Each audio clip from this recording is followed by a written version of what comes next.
if we want to look at buildings to be more circular, we need to think about new business models and the ways that buildings can be have more value.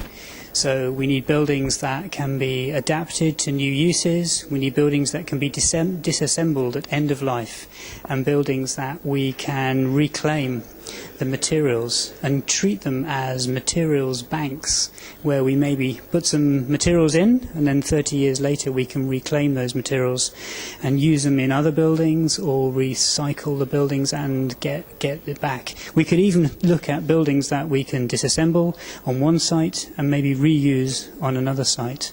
And I think also an important business model might be that we don't actually buy bits of buildings anymore.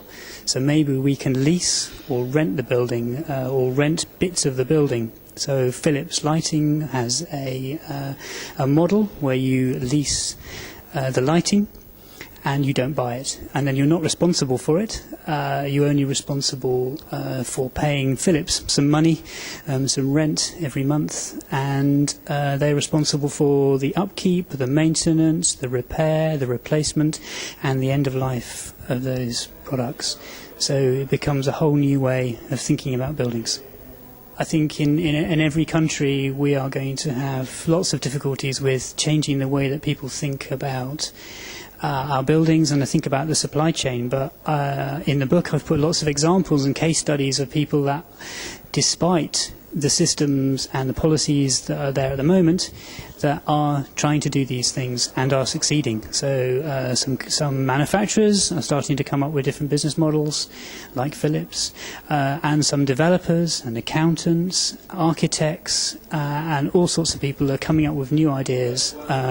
So in some places, like the Netherlands, it's been quite easy because they have a background of circular thinking and thinking about collaboration. In England, we are a long way behind. In Scotland, there's actually a lot of policy already, and it sounds like in Italy there have been some announcements and some enthusiasm from the government about circular economy. We need to move that to the next step and say, what does this mean?